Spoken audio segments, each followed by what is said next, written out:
So, hey guys, this is Gordon here. Just thought I'd do my first video for online ever. I've had YouTube for 3-4 years, never uploaded a single video. So just a couple of things what to talk about today about the news of Billy Reid's departure from Hamilton Academical.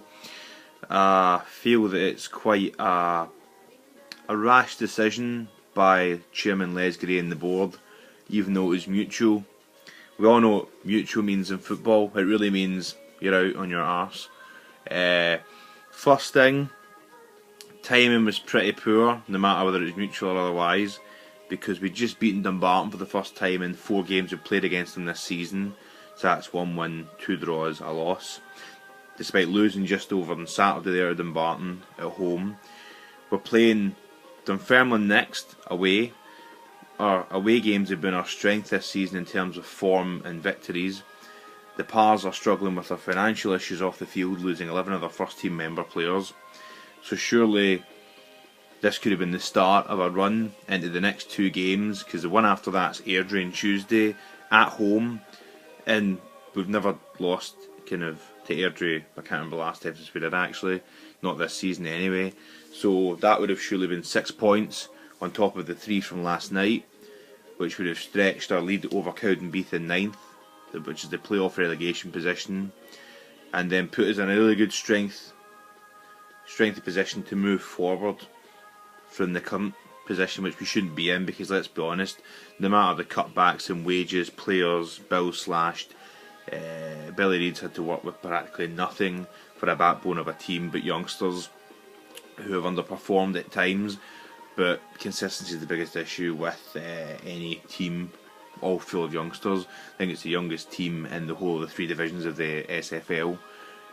Anyway, so timing was completely horrendous. If we'd lost last night to Dumbarton, that would have been 2 in a row against Dumbarton we'd have lost, which is enough for any manager to get this sat, no matter who you are or what team you are.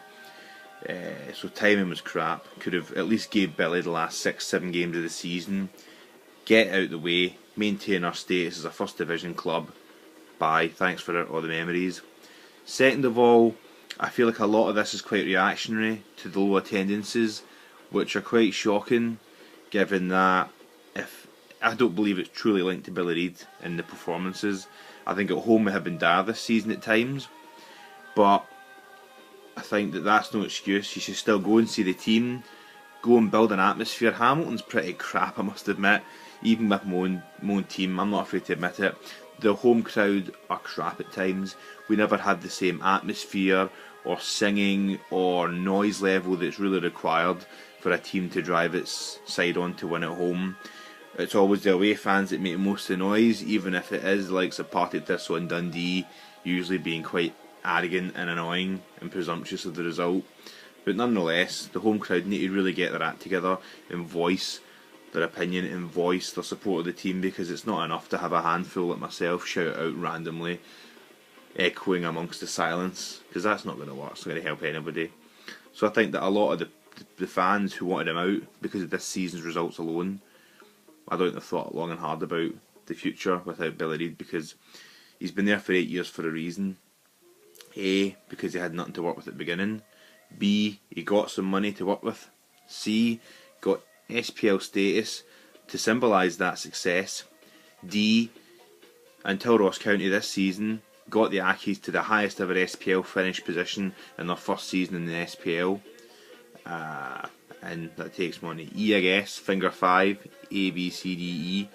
So E, he stabilised the club despite all of the off-field financial difficulties that have come about since the end of last season, signifying that we need to cut back. We lost likes of Mensing, for example, who was a huge member of the backbone of the midfield and even the defence as a sweeper on occasion. But so one, the timing by the club has been rubbish, no matter how mutual it is. 2, the Boo Boys, as I like to call them at any club who do that about a manager. And 3, and this could be the most crucial thing, a friend of mine and I were talking about the potential of Les Gray maybe trying to use this as a sneaky way of getting the club back to a semi-professional status. Because why is it that if Billy Reid and the club want to go in two suddenly different directions with 7 games left in the season, how come they haven't got anybody in the wings to come in? They've instead put Frankie McAvoy, the head of the senior coach of youth development, and Alec Neil, who is not popular amongst fans and players alike. Sometimes he creates a lot of friction and factions amongst his opinion and him in the dressing room and out with alike. So those two are in charge to end the season. Surely Billy Reid is going to do a better job of stabilising the last 6 games to keep our survival status in Division 1 than those two. No offence to them, but surely Billy Reid's in a better position to stabilise the club as a First Division status. And the reason why I think this is Les Gray's master plan to make us back to a semi-professional club is A, he's got no money to put into the team really, let's be honest, and B, on top of that, it's much harder to justify your position or status as a full-time professional team in the SFL if you're below Division 1 for the money you bring in, for the gates, the ticket receipts. Obviously that's down to fans, not necessarily which division you're in, and C, most importantly, the money you get per position you finish in the lower divisions you are.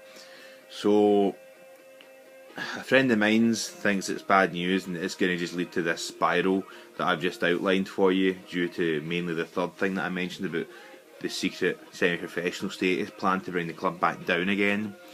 And that would also tie in quite nicely with Les Gray's desperation for all SPL and SFL clubs to agree on this new package that he wants everyone to accept desperately. Although he is right in saying that fourth last season for us would have got us 300,000 instead of 50,000. But that aside, I don't understand why Billy Reid couldn't have seen out the rest of the season. There are 7 games left. There's no point. It's not going to make a difference in a positive way for the club when he's maintaining 7th and 8th on average now as it stands. The biggest threat to our position in this division, status wise, is Dumbarton, because they've beaten us before and almost did again last night. Cowdenbeath, not been a major threat to us, home or away, and they're 9th in the playoff threat in the playoff division for playoff relegation position for Division 2. So I don't understand, after beating our nearest rivals for 9th, or 8th rather, version on 9th, why Billy's got the sack. But end of the day, it's just one of those things, I guess, and I'm really sad to be talking about this as my first ever video blog or vlog, people seem to call it, but I think that's a bit of a stupid name, but people shorthand everything these days.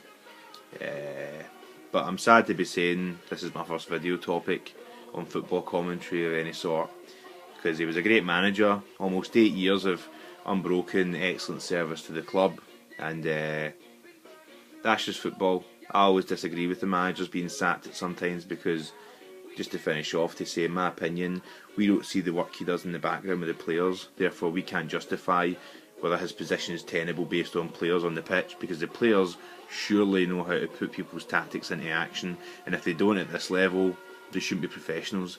They should be training in the youth team or amateurs or semi-professionals, because professional footballers should be able to carry out a manager's tactics no matter who they're playing. If they train hard enough and they practice enough, they should be able to do their tactics against anybody. Look at Barcelona.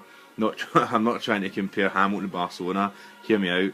My context of argument is Barcelona can carry out any tactic. They can keep playing their tactics and their triangulated tic-tac football no matter what kind of team plays them, whether it's a team that plays the same style, or a team that plays defensive, closed down, quick football, or a team that just goes out to break their legs. They still do it and they still pull it off.